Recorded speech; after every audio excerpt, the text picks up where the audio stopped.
नमस्कार, मैं पलक मुजाल आप सभी का रियल लाइफ न्यूज़ ब्यूरो में स्वागत करती हूँ। आज हम लोनी के वरिष्ठ भाजपा नेता व समाज सेवी हरिओम कसाना जी व लोनी नगर पालिका अध्यक्ष की प्रबल दावेदार श्वेता ललित कसाना जी से कुछ खास बातचीत करने जा रहे हैं।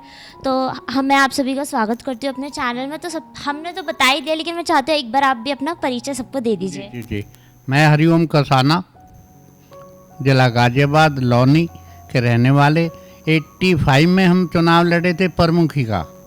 88 में हम बीजेपी में आ गए थे और 88 से आज तक हम बीजेपी के साथ सेवा कर रहे हैं। कोरोना काल में हमने काफ़ी भागदौड़ करी, मेहनत करी, अन्न की भी सप्लाई कराई, नगद में सेवा करी, दवाई गोली की भी सेवा करी है। और अब हम ये चाहते हैं कि टिकट हमें मिले।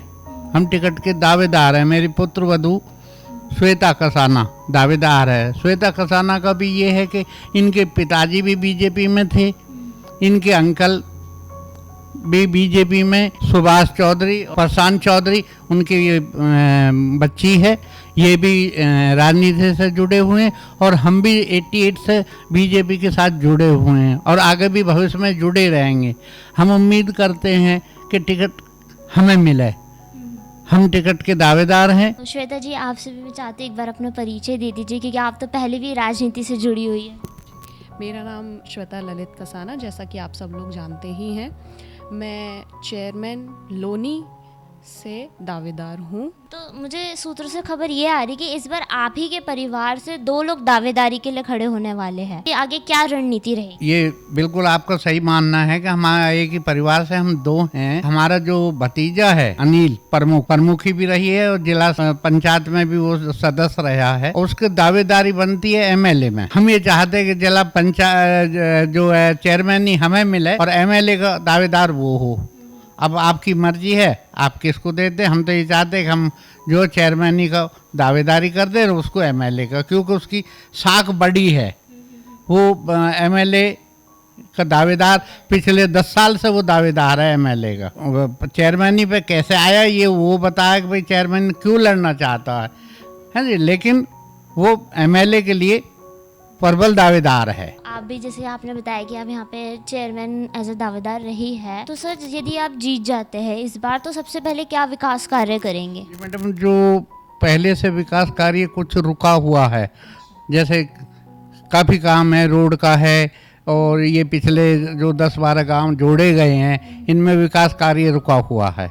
जैसा कि जो उस टाइम पे रंजीता धामा थी जो पार्टी छोड़ के चली गई, उनका काम बाकी पड़ा हुआ। सबसे पहले वो काम किया जाएगा और भविष्य में कोई काम ऐसा नहीं होगा। जो भी शिकायत मिल रही है काम के बारे में, वो सब काम निवारण किया जाएगा काम का। उसका हमारा कोई पैसा कमाने का ध्येय नहीं है।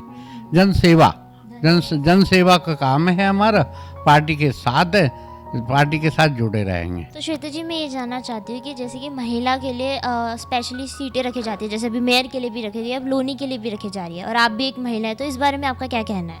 जी, हम अपनी पार्टी का बहुत बहुत धन्यवाद करना चाहेंगे कि उन्होंने महिलाओं को इतना आगे बढ़ने का मौका दिया। और जैसे कि मैं ये भी जानना चाहती हूँ कि यहाँ पूरे भारत में, जैसे योगी जी ने भी कहा था कि गुंडागर्दी बहुत थी, लेकिन उन्होंने कहा कि मिट्टी में मिला देंगे, तो उस बारे में क्या कहना है? जी, योगी जी ने जो कहा वो कर दिखाया। योगी जी ने कहा था हम मिट्टी में मिला देंगे, तो उन्होंने मिला दिया। मिट्टी में मिला देंगे। कभी एक ज़माने में गुंडागर्दी आसमान छुआ करती थी, आज सब धूल में मिल चुके हैं। बिल्कुल। तो जैसे कि मैंने आपसे पूछा, आप भी एक महिला है।